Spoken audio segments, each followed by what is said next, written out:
Welcome back to Media7's Science and Technology Special. You may have read about the so-called Mozart effect, the idea that playing Mozart to your unborn child might make it smarter. Turns out, according to the science journal Intelligence, that's a myth. So how can you tell whether you're being served science rather than nonsense in the news? Jose Barbosa has some suggestions.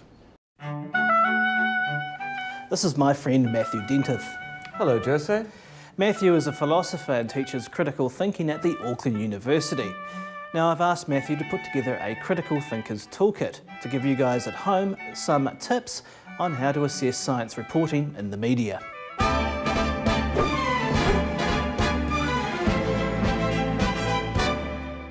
Tip 1. Is the authority being quoted an appropriate expert in a field relevant to the discussion? For example, earlier this year Lord Monckton was interviewed on TVNZ's Breakfast about his view that climate change is not caused by human activity. Those who are profiteering, as Al Gore has done to the tune of many hundreds of millions of dollars, ought to be held to account for having, in many cases, deliberately misrepresented the science. Christopher Monckton is a peer of the realm, but he's not peer-reviewed. So Monckton is actually not a qualified expert when it comes to the field of climatology, and thus we shouldn't actually take him at his word, but actually analyse the arguments he's been putting forward. Tip 2. If the so-called expert is presenting an argument, is the argument any good? If you have an extraordinary claim, you require extraordinary evidence to back it up. So, for example, the members of the New Zealand Climate Science Coalition are of the firm opinion that not only is anthropogenic climate change not occurring, but the view that it is occurring has been foisted onto us by the IPCC, the UN, and other shadowy organisations operating in the background. So can they show that the climate evidence is in fact false? And can they also show that there's a conspiracy being led by this shadowy world government organisation in the background? Tip 3. Is there an agenda on the part of the particular expert to get their theory or view out there? So take, for example, Andrew Wakefield and his thesis that vaccines cause autism. He put forward a particular view that was widely reported by the media, and subsequent research has shown that not only was he receiving money from lawyers representing parents who were concerned about vaccines, Wakefield was also engaged in vaccine research. So it would be in his interest to discredit the current MMR vaccine schedule in order to bolster support for new and rival vaccines that he was working on. Tip 4. Is primetime news the right place for reporting on complex and contentious science? This is always going to be rather difficult in regard to sound bites presented by the media, because when views are put forward, they often don't come with a list of references or footnotes to be able to go off and have a look at what's actually going on in the literature or what scientists actually believe. So in this kind of situation, to be well informed, you can use the media as a starting point for your discussion, but you can't use it as the beginning and the end of scientific debate.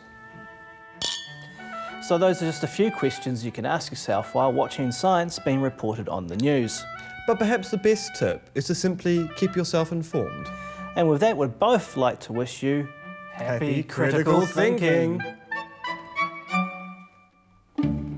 Jose Barbosa and Matthew Dentith there. I'm joined now by former energy engineer Dr. David Hayward, who used to practice science and now talks about it on Radio New Zealand's 9 to Noon.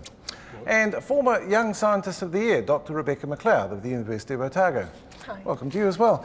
Now, David, as I said, you worked as a scientist. Did you encounter the media in that job? Yes, I did. How was it? It was terrible, actually. They interviewed me over the phone. They wrote up what they thought that I'd said and got it completely wrong. And it was actually, on one occasion, really humiliating because they were claiming that I was doing things that were breaking the laws of physics. In fact, if I'd been able to do what they claimed, time would have run backwards. That's how crazy it was. So it was a terrible experience. And I assume that's problematic for you as well, because people are going to read that and assume that this is the information you're giving. Yeah, I got lots of emails saying, we know you must have been misquoted because this doesn't make sense at all. So that was slightly reassuring. But yeah, so anyone who wasn't a scientist, though, would, I'd be very, very confused about what I was actually doing. Did that make you reluctant to talk? Oh, very reluctant, yeah. And I tried to do the thing, which is what my wife is actually, she's quite a prominent scientist in her field, and it's a rule that she's developed now, which is to say she won't do interviews with print journalists unless they will come back to her and show her what they're going to say that she's said. And as a result, all the print journalists who've tried to interview her say, oh, we'll go and interview somebody else then in that case. It's a very difficult thing to get journalists to do. Yeah, they don't like to do it for some reason, yeah. And certainly I couldn't really get them to do it with me, except I think there was one case where somebody actually, was prepared to do that.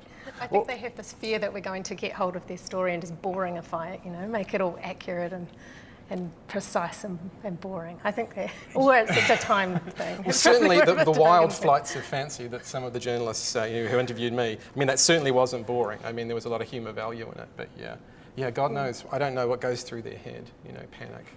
Rebecca, you had quite a bit of time in the limelight in 2008 as the Young Scientist of the Year. Did you have the horrifying experiences that David seems to have had? Well, no, I actually had a really positive experience, but it was a different situation because I was really well looked after by the Foundation of Research, Science and Technology who were putting up this award, and so I was working with a media liaison officer, and she was fantastic. We had a really well constructed press release, and that went out to everybody, and so all of the print media stories were based upon that. So factually, I was really pleased with the accuracy of the reporting, and I guess it was just a sort of learn as you go scenario, but I generally found that to be quite a positive experience. Did you get any media training as such?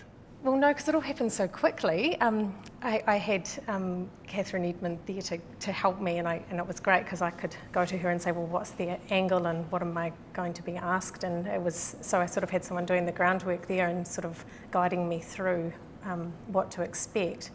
But I think I just learnt as I went, and it was a definite crash course. It all was very intense, and so I think by the end of it, I sort of had a good grasp of it. But I think my interviews probably improved as I went on. I have to say, I think one thing that worked really well for you, as we mentioned earlier, you blogged for Sciblogs under the memorable heading "Save the Snot Eels," which certainly grabbed my attention. Did you enjoy doing something less formal like that? It didn't really start a worldwide movement, did it, that article, but it's nice that but somebody read it. But you've got people thinking about the hagfish. Well, yeah, they're very important. So I've found the blogging experience to be a real learning curve, and it's been quite a step outside of my comfort zone. I've been trained to write scientifically, and we're quite cautious in the language that we use, and we're very precise, and we don't go out and make these big, wild, bold statements, and we're not allowed to be emotive. And blogging is quite different. You can kind of say off-the-cuff remarks, and I feel as a scientist that's still actively researching, I really still check what I say, and I feel like it takes me... So you do feel it's part of your job to be doing that, communicating in that less formal way? It's something I really enjoy. I think that every scientist these days is expected to communicate with the public, and some people find it kind of comes a bit more naturally than others do. So, but I mean, quite often with funding grants now, you're actually expected to have some form of outreach as part of your outputs of your work. So, yeah, it is expected. But yeah, I don't know, blogging's it's been an interest. That's been a real challenge for me to try and be less formal, I suppose, in my language, and that's been good for me. It's sort of beaten that boring scientist out of me a touch, I hope. Oh, good. Now, David, I know for a fact that you write beautifully, but you Thank you almost never write about science, even though you're in the media now, and I presume you'd do it if the job came up. Why not? Well, I have written a couple of dozen articles on science. Yeah, just the pay is just so bad. It comes down to, I mean... Worse than science? Well, oh yes, quite a lot worse. I mean, yeah, less than $1 an hour I've been paid for some science writing that I've done. Simply because I'm cautious, I go and do a literature review, I read around it, I try and find out what the controversies are, then I interview the scientists and I might get back to them. I interview scientists overseas and you've got to do it at midnight and all that sort of thing. And by that time you've spent 3 or 4 days doing the story, and you might get paid $90 after tax for that. So that's it's not worth it. That's why you don't do it. I mean, it's interesting to hear you talk about things like doing a literature review. Is that something that's within the powers of your average journalist? Will they even have access to those studies? I don't see a lot of evidence of it, but I was heartened by Alan saying that at least they were being taught a little bit about science journalism, and they were being taught about statistics, which seems to be something that journalists have such terrible difficulty with. Yeah, I'm going to be cautious and scientific and say I can't really answer. I need to see a study on it. I need to see some hard data. Yeah, the evidence that I've seen suggests they have a lot of trouble with it, yeah. Actually, in terms of your caution, I'm going to read back what you said to our researcher when she asked you about the response to your 9 to noon slot. You said, "It's difficult to say anything with any degree of statistical confidence, but I do get a lot of email about it." Well, yeah. Yeah, and and I would come back and possibly slightly disagree with what Rebecca said. I try when I'm working on Radio New Zealand to be casual about the science, but I still try and be very cautious about it. I don't see that being more casual and sort of trying to attract a bit more attention and maybe sexing it up slightly, one necessarily has to be less definite, one has to be more definite or less cautious about it. I try and still hedge as much as I normally would, I think. How much of it, how useful is conveying a sense of wonder? Because we saw that footage of Brian Cox earlier on. I think that's one of the things that really makes him work as a personality, is he's genuinely in love with what he's doing. He's a physicist, and he's awed by the universe. Yeah, I mean, if you can carry your audience along with that, then that's fantastic. I don't know if I'm personally of the personality that can do that. I try and get some sort of humour content out of the science and trying to attract people in with something that's sort of odd or a bit quirky. But yeah, if you can enthuse people like that, that's worth its weight in gold. That's fantastic. Well, I thought you had a little bit of that, Rebecca, in your blog about the hagfish stroke snot eel. You had a killer fact in that. Was it the number of them per square kilometre?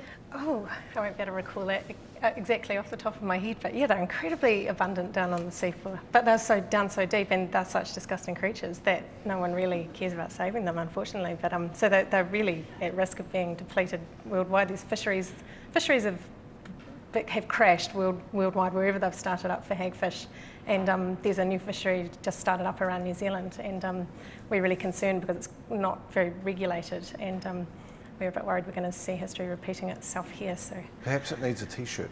Save the snot eel.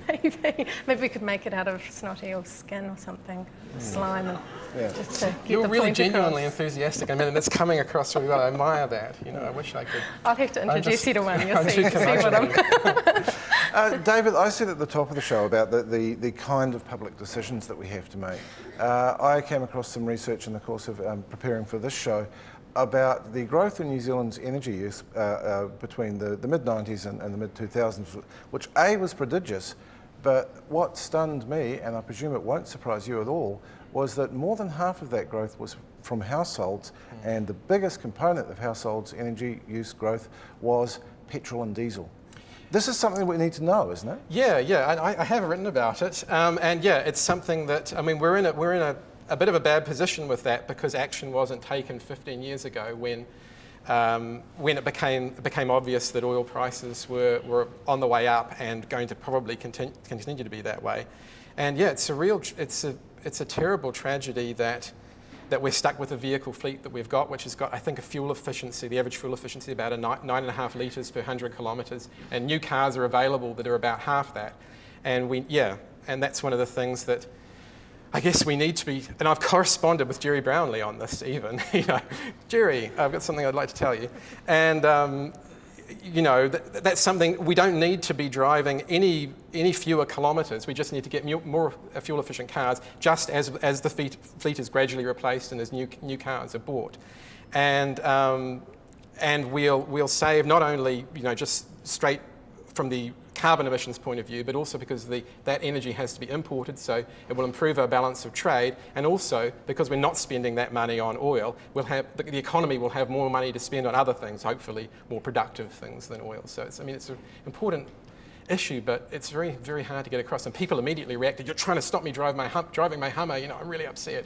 And it's just one of those cases where importance for the community is greater than the importance for the individual, I think. Well, we will wrap on that, but I think it's generally underappreciated the extent to which science in New Zealand hinges on sustainability, which both your workers touched on, so thank you. And that's our show. We trust you've learned at least a little. Thanks to Peter Griffin, Bruce McDonald, Vinnie Kumar, Alan Sampson, Phil Smith, David Haywood and Rebecca McLeod. We'll be back with another Media7 at the same time next week. Until then, goodbye.